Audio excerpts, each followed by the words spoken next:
The autumn sun was setting over the city, painting the sky in strokes of orange and purple as the crowd gathered outside the grand auditorium. Inside, anticipation buzzed like electricity. It was Senator John Kennedy's big night, a major event where he was set to deliver a speech that would inspire and rally thousands. Yet, as fate would have it, the most unexpected obstacle stood not at the podium, but at the entrance itself. John Kennedy arrived without fanfare. No entourage, no flashing lights, no sirens, just a plain black sedan, his suit a little wrinkled from the drive, his tie slightly loosened. He liked it that while ordinary, grounded, invisible until the moment he spoke, but when he walked up to the glass doors of the venue, a tall, broad-shouldered security guard stepped in front of him and raised his hand. "Sir, ticket or pass," the guard said firmly, his voice carrying the authority of someone who had seen enough unruly crowds to know better than to take chances. Kennedy chuckled softly, reaching into his pocket. "Son, I don't think I need a ticket. My name's John Kennedy. I'm the speaker for tonight." The guard's face remained unmoved. "And I'm Elvis Presley." "Nice try. Nobody gets in without clearance. Orders are orders." A small line began to form behind Kennedy, people shuffling impatiently, curious about the hold-up. Kennedy's brow furrowed, not in anger but in quiet amusement. Here he was, blocked from entering his own event, by a man simply doing his job. He could have barked, called staff, or pulled rank, but instead, he took a slow breath. "Son, what's your name?" Kennedy asked, voice steady and warm. "Marcus," the guard replied, still suspicious. "Well, Marcus, I appreciate you taking your duty seriously. Too many folks these days don't give two hoots about responsibility. But let me tell you something tonight. I'm supposed to stand up in front of all those people and talk about honor, service,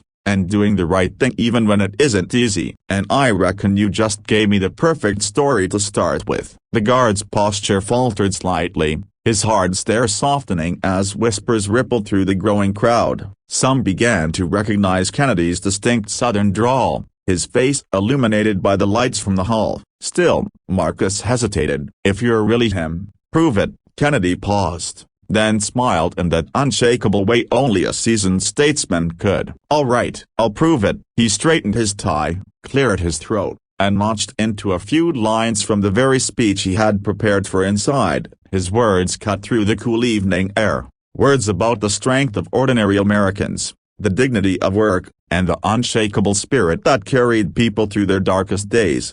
It wasn't a performance, it was conviction, raw and undeniable. The crowd behind him grew quiet, leaning in, some with tears in their eyes. And Marcus, the guard, slowly lowered his hand. "Sierra Broken Barria, I believe you," Marcus said, his voice breaking slightly. "I'm sorry, I was just trying to do my job." Kennedy placed a gentle hand on the man's shoulder. "And you did it well, Marcus. Don't ever apologize for guarding the gate. Folks like you keep the rest of us safe, even from ourselves sometimes." Inside the auditorium, murmurs spread fast. Word of the incident reached the event organizers, who rushed out in a panic, only to find their keynote speaker standing calmly at the door, surrounded by people now applauding the guard as much as the senator.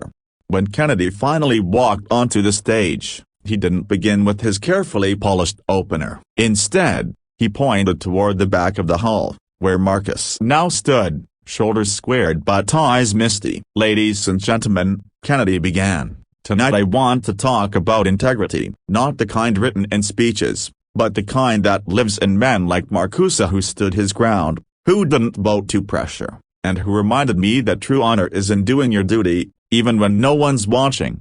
The hall erupted in applause. Marcus lowered his head, humble but proud. And in that moment, the night became more than an event, it became a lesson written in living flesh and blood. Kennedy's words that evening soared higher than ever, but it was the story of the guard at the door that stuck with people long after the lights dimmed. It reminded them that greatness doesn't always wear a title or sit behind a microphone. Sometimes, it stands silently at the gate, unyielding, until the world notices. And when the speech was over, Kennedy didn't slip away with the donors or media. He walked straight to Marcus, shook his hand firmly, and said, "You may have stopped me from getting in tonight, But son, you gave me a better entrance than I ever could have planned, thank you." The legendary part of that night wasn't just Kennedy's speech, it was the unshakable reminder that ordinary people, in ordinary jobs, could teach extraordinary lessons.